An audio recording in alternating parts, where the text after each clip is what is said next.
My name is Ashley Palmaroso, and I'm a PhD student at HBS. And I'm co-authoring some work with my advisor, Mike Toffel at HBS, and our other co-author, Jody Short at UC Hastings, on how independence shapes business partner monitoring in a supply chain context. So to start, in a variety of contexts, firms audit their business partners. For example, business partners might seek to monitor their franchisees, alliance partners, suppliers, or contractors. And one specific example where this is particularly important is when multinational corporations, or MNCs, audit the working conditions of their global suppliers. Many MNCs privately monitor suppliers using their own codes of conduct to help manage the various reputational risks associated with procuring from suppliers in countries with weak institutional environments. Importantly, the monitoring function is widely outsourced to independent third-party auditors. And auditor independence is often requested by various certification regimes and demanded by non-state actors such as NGOs. Independent third-party auditors are considered to be the gold standard in most, if not all, monitoring contexts. It's considered to be the touchstone of audit quality because independent auditors are seen as the most objective, unbiased, and legitimate monitors. As a concept, independence has been thought about as the separation between the auditor and the audit entities, suggesting that there's no financial or employment ties between these two parties. Therefore, this literature theorizes that independent auditors will be better incentivized to produce high-quality auditor performance. And we operationalize high-quality auditor performance in this project as an auditor's ability to rigorously and reliably conduct audits. However, we know that despite its heralding as the gold standard of auditing, there are several limitations to auditor independence that we should think about. First, research demonstrates that third-party auditors are not free from bias even when they meet this formal independence criteria. For example, studies show that third-party auditors tend to be more lenient for the firms that directly pay them. Second, this conventional model of independence assumes sort of a dyadic relationship between the auditor and audited entity. This may be because the concept of independence has been developed in a financial auditing context where there's two actors, the firm and the auditor being audited. However, many business relationships are more complex, and independence provides little guidance on how to structure these monitoring functions in more multi-layer business relationships. Third, the concept of independence focuses on one set of incentives influencing auditor performance, and that is their financial ties to auditing firms. However, other factors might align to produce various auditor incentives that can also raise auditor performance. For example, the economic sourcing literature suggests that some reputational incentives in some contexts can also motivate high-quality auditor performance. So we use tools from this economic sourcing literature to examine when is auditor independence associated with higher auditor performance. We first think about independence between the brand and auditor, and second, we think about how independence between the auditor and supplier can enhance or erode auditor performance. So to give you a sense of our empirical context before jumping into theory, we received a proprietary data set within the social auditing context provided by a global branded apparel company, which we refer to as the brand, that monitors their suppliers' compliance with their own code of conduct. And what's novel about this data set is that the brand uses both its own employees, which we refer to as in-house auditors, and independent third-party auditors to monitor its suppliers. And we exploit this heterogeneity to examine how independence is associated with auditor performance. Our first hypothesis compares competing incentives that might drive differences in performance of independent third-party auditors and in-house auditors. So as alluded to earlier, the independence literature suggests that in-house auditors are more incentivized to overlook opportunistic supplier behavior. This is because in-house auditors may stand to benefit from their employer procuring from suppliers that shirk on labor standards, because these cheaper suppliers often make the brand most profitable. This leads to part one of hypothesis one, which is in-house auditor performance is lower than third-party auditor performance. However, the economic sourcing literature describes alternative incentives in the form of reputational spillover that may better motivate in-house auditor performance. reputational spillover in our context occurs when poor supplier reputation spills over to damage its branded partner's reputation and potentially its business as well.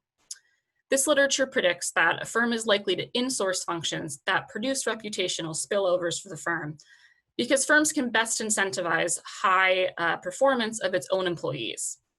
Being employees of the brand, in-house auditors therefore are better able to internalize the potential cost of reputational spillover, leading to higher auditor performance, as we theorize in the second part of our first hypothesis, which is in-house auditor performance is higher than third-party auditor performance. And as a preview of our findings, we actually find results that support the economic sourcing literature that say in-house auditors outperform third-party auditors. While hypothesis 1 presents differing theories of the incentives facing auditors, a third perspective within the economic sourcing literature suggests how incentives might be aligned to raise auditor performance. Specifically, this literature is concurrent sourcing, and some might also know it as the dual sourcing literature or taper integration, depending on which scholars' articles you read. But we use concurrent sourcing to mean when a firm both makes and buy the same good or service. This literature theorizes that firms that concurrently source can incentivize better supplier performance through a variety of mechanisms. For example, deploying a concurrent sourcing strategy creates competition for third-party auditors from the introduction of in-house auditors. It also reduces the information asymmetry associated with the audit process, so firms are better able to monitor their third-party auditors, which reduces the likelihood that third-party auditors shirk their duties. This leads to our second hypothesis that concurrent sourcing improves third-party auditor performance. And as a preview, we find results that are consistent with this hypothesis. Third-party audits in concurrent sourcing countries have higher performance than audits performed in outsourcing countries. Finally, we examine how independence between the auditor and the audited entity may erode over time. So past research shows that ongoing relationships between individual auditors and audited entities may lead auditors to overlook some violations. As individual auditors become embedded in the supplier organization, they may become biased when auditing the supplier. For example, because they start giving the supplier the benefit of the doubt, which makes them more lenient in their auditing. We also know, so in addition to these biases that arise over time, auditors' awareness is bounded when they audit, leading them to over-focus on some types of violations at the expense of missing others. We argue that the organizational routines of audit firms may further bound an auditor's awareness. Research shows that organizational routines embedded in the firms, such as an employee's formal training or informal employee acculturation, can affect employee behavior such that auditors from the same firm will behave in similar ways.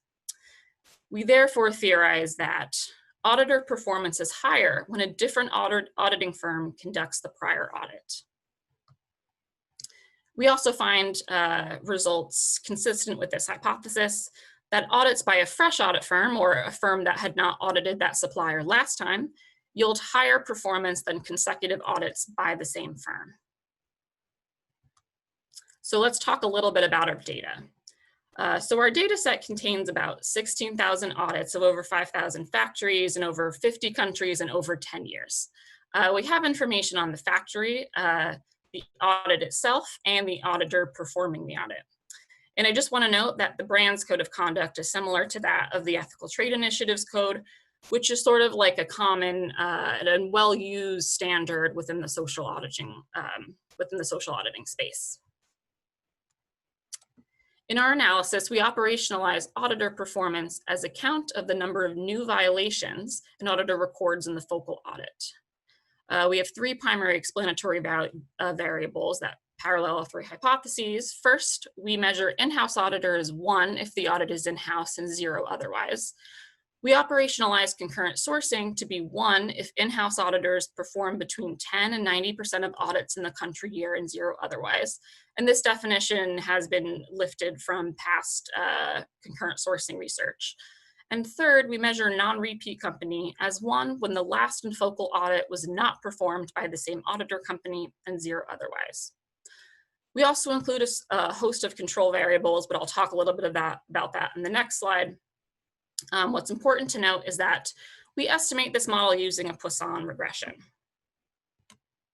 So this slide contains all model variables and their full sample mean in parentheses. On average, auditors record almost 6 new violations in each audit, and just over a third of audits are performed by in-house auditors. Now, 89% of audits take place in concurrent sourcing countries, and 33% of audits use audit firms that did not visit the supplier in the last audit. Our model also contains a full suite of control variables. For example, we control for the lead auditor characteristics, such as gender, the supplier control variables, which for example is factory tenure, and several audit level control variables. For example, the announcement status of the audit scope, the audit sequence, and audit year. We also include supplier fixed effects in all of our regressions.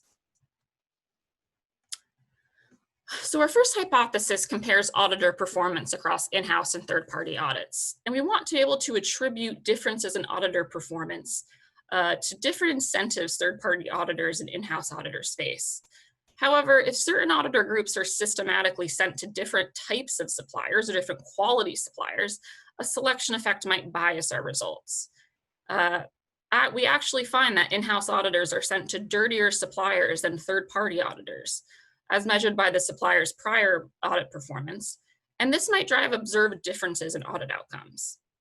So we use coarsened exact matching to identify a set of in-house and third-party audits performed on similarly performing factories.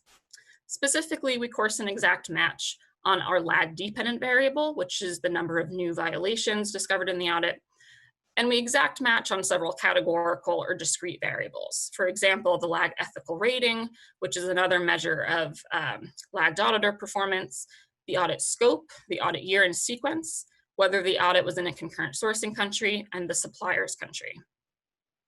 So our match sample contains about 4,500 audits of just over 2,000 factories. And because we use coarsened exact matching, we are essentially perfectly balanced across these variables.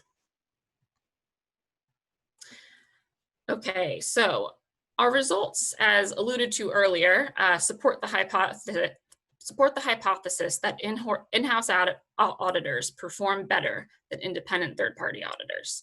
Now, I am not going to try and interpret the raw Poisson coefficient in a 15-minute presentation, which represents the difference in log of expected counts. So I'll roughly interpret the raw coefficient as a % change in the dependent variable and describe the average marginal effect. So we find that in-house auditors record 2 more new violations than third-party auditors on average. And you can roughly find this by taking the raw Poisson coefficient of 0.29 or 29% and multiplying it by the dependent variable's mean in our match sample of 7.1 new violations. Next, as alluded to earlier, we find that concurrent sourcing improves third-party auditor performance. So we find third-party audits in concurrent sourcing countries record 1.4 more new violations in outsourcing countries on average. And this finding is pretty robust to other operationalizations of concurrent sourcing. Finally, we find that audit performance is higher when a different auditing firm conducted the prior audit. We specifically find that audits yield about 1.1 more new violations when a different audit firm conducted the prior audit. And this was run on the full sample of audit data.